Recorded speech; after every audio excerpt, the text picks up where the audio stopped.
Magandang araw mga kalata. So ngayon, isang bagong layout na naman ang ating matututunan.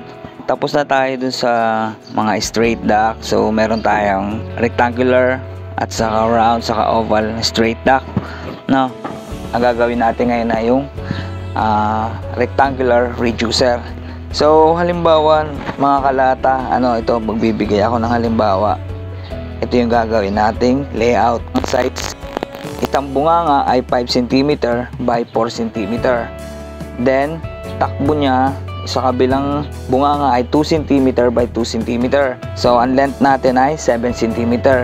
So meron tayong difference dito sa kabilang side na 1 cm over 1 cm. So 1 cm 1 cm yung difference natin. Okay? Dito sa kabilang side naman natin ay meron tayong difference na 1 cm at saka 2 cm. So, ibig sabihin, hindi siya naka-center, hindi rin siya flat one side. Ito yung ating i-layout ngayon. Ito yung illustration natin. Ito yung pinakang side view. So, ito yung 4 cm natin mga kalata. Ito yung kabilang muka at ito yung kabilang muka. 2 cm, 4 cm. So, yan, 4 cm. Then ito naman ang 2 cm. Then yung length natin ay ito. So ito yung length natin, 7 cm. Okay? Ito na yung ating side view. Tapos ito yung 1 cm na difference niya at 1 cm na difference sa top. Yeah, 1 cm, then 1 cm difference. Okay, ito yung side view. Then ito naman yung ating top view. Ito naman yung magiging top view natin. Ito naman ang 5 cm. 5 cm at ito naman yung 2 cm kabilang bunganga. Ito yung 1 cm na difference natin at ito yung isa namang 2 cm na difference natin. So para makapag-start tayo ng ating layout mga kalata, dahil wala siyang flat, kaya kailangan muna natin siyang i-triangulate. Para sa mga bago pa lamang, hindi nyo pa masyadong kabisado yung triangulation na tinatawag. So sa fabrication, laging meron triangulation, lalo sa mga medyo mahihirap na layout. Mga kalata, ito yung magiging triangulation natin. Ang unahin natin kukuhanin ay yung pinakamaliit na difference. So dito tayo magbe-base sa pinakamaliit na difference muna, yung 1 cm. So yun ang una nating i-layout. Ang una nating gagawin ay itatriangulate natin itong full length niya, yung full length 7 cm yung full length, itatriangulate natin dun sa difference na 1 cm para malihat natin itong side view. Dito tayo kukuha ng difference 1 cm sa top view para may layout yung side view. Tandaan, kung i-layout ang side view, dito kukuha tayo ng difference sa top view. Tandaan nyo, triangulate natin yung full length. So, ito yung triangulation natin mga kalata, okay? 7 cm, ito yung length. Tama, ito yung length natin. So, ang difference natin ay 1 cm. So, ilagay lang natin dito yung 1 cm sa baseline natin. Halimbawa, ito yung baseline. Then, ilagay mo lang dito yung 1 cm. 1 cm. Then, itong length nito, itong simula dito, hanggang dito, yan yung magiging true length na tinatawag natin. So, ibig sabihin, medyo humaba siya compare dito sa right angle. Kapag naka right angle lang siya, ibig sabihin, exact 7 cm. Okay? Ngayon, dahil nga, kung mapapansin nyo yung top view natin, ay dito siya magka-curve. So, kaya ahaba. So, ibig sabihin, mag-ahaba ng kaunti. So, kaya magkakaroon ng triangulation para ma-maintain yung full length, para eksaktong 7 cm pa rin yung ating layout. Hindi siya kakapusin, hindi siya iigsi. Kaya nagkakaroon ng triangulation. Halimbawa, hindi mo naman alam yung ito, kaya may question mark siya. Dahil halimbawa, hindi natin alam yung wala tayong gamit na compass. So, halimbawa ito, paano mo malalaman yung exact length nito, isang eksaktong haba nito? So, meron tayong formula niyan para makukuha mo yan. Okay? So, ito yung formula natin natin, C is equal to A square root of A squared plus B squared. Then, yan, kapag isa-substitute na natin. So, C equals square root of 7 yung A. Let's say na yung A, ito yung 7 cm at yung B ay yung 1 cm. So, 7 squared plus 1 squared. So, ngayon yan, pag pinag-ano mo yan, C is equal to square root of 7 times 7, 49. 1 times 1 equals 1.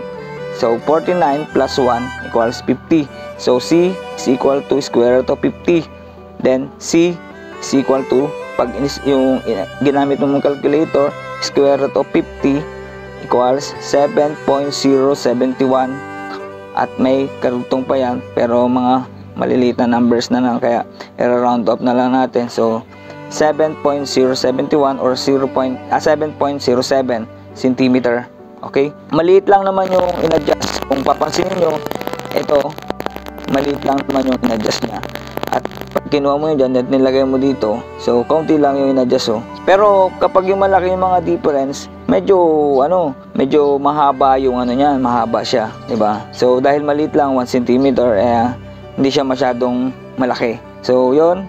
Sana nakuha nyo paano mag-triangulate. So, itong triangulation ay gamit na gamit ito sa future mga layout natin. So, dahil sa mga may hirap na layout, ito ay ginagamit lagi. Triangulation. Kaya dapat tandaan nyo itong triangulation. Dahil nakuha na natin yung exact length. So, tatandaan natin 7.71 cm na yung ating gagamitin na length. Instead na 7 cm. Okay? Ito yung true length na tinatawag natin. Ito demonstrate ko naman sa inyo ngayon kung paano ngayon i-apply na to. Kung paano na natin ito i-layout. Una natin gagawin, ito yung figure 1. Ibig sabihin, ito yung ating gagawin unang-una. Okay? Side yung unang gagawin natin. Based do sa ating example, yung side natin ay 4 cm at 2 cm. Okay? Tapos may 1 cm na difference sa baba at may 1 cm na difference sa taas. Ayan, 1 cm na yan. Tapos 1 cm sa top. Okay? So, yon, yung full length natin ay ito na. So, based dito sa triangulation natin, ay ito na yung magiging full length natin. Tama? Kaya ito na siya. Yung length niya, ito na. Okay? Yan. So, nakuha nyo. Yan ang full length natin. Kumuha lang tayo dito ng 1 cm para meron tayong leg.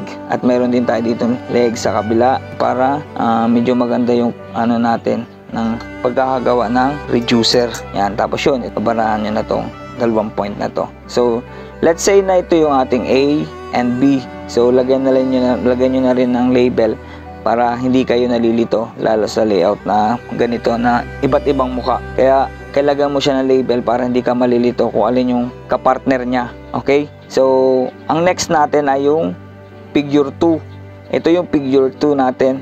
Based naman ito dito sa top view.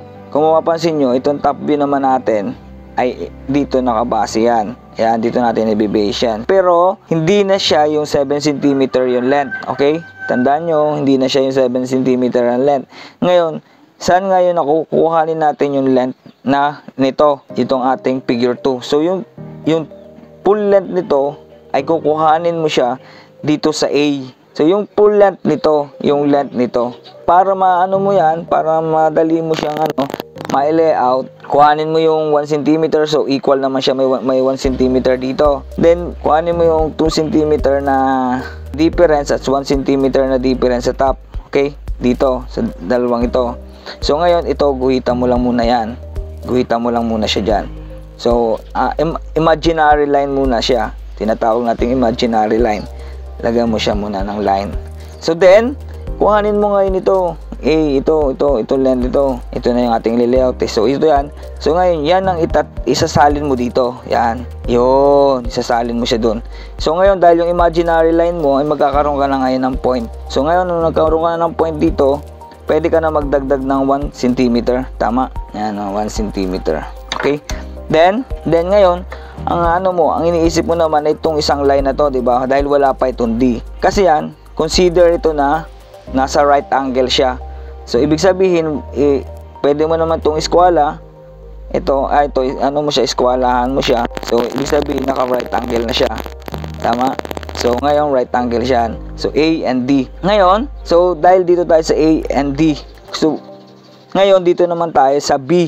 Okay? Itong kabilang side naman ito. So, ito naman yung top. Ito yung top. Ito yung kukuhanin naman na dito sa B ay yung bottom. Since na equal naman yung natin, kung mapapansin nyo yung natin 1 cm dito, 1 cm din dito. Kung papansinin nyo, equal yung top at saka bottom ay equal siya. Wala siyang i-adjust kasi equal lang naman yung difference, equal din yung difference. So ibig sabihin, pwedeng i-pattern mo itong top at saka yung bottom. Kung ano yung nilayout mo sa top, yun din ang nilayout mo sa bottom. So same lang siya. Okay, dahil pares namang 1 cm yung difference, wala nagbago. So unlike dito sa sa top and bottom, yung side niya magkaiba. Hindi siya pwede mong i-pattern. Kasi nga, ito 1 cm yung difference dito, tapos dito 2 cm. So ibig sabihin, mas mahaba itong nasa 2 cm versus dito sa 1 cm lang ang difference. Figure 4 tayo. So ibig sabihin, nandito na tayo sa side na to, C and D. So ito yung C, ito yung C. So dito tayo kukuha nung ating i-layout para do sa C and D. Okay?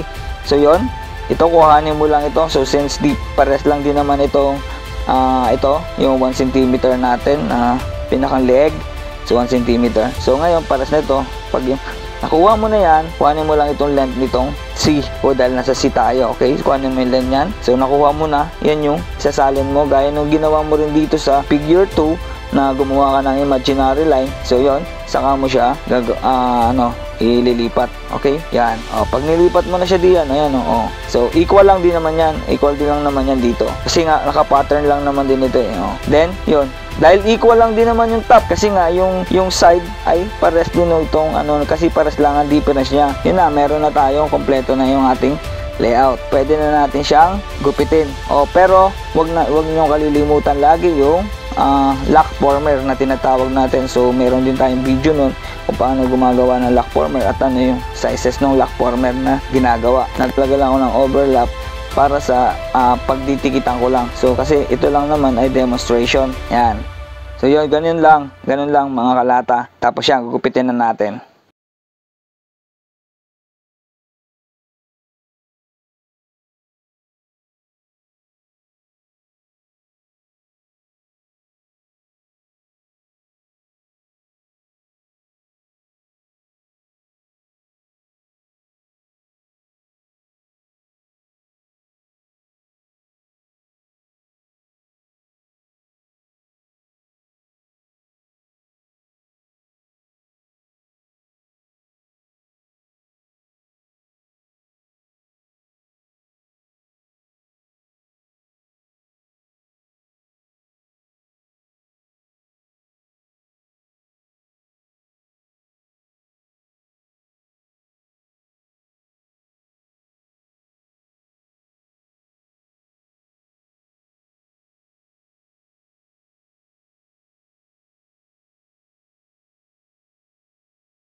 So, ito na mga kalata, natapos na natin.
May panibago kayong natutunan mga kalata at i-apply nyo rin sa actual para mas lalo nyong makabisado.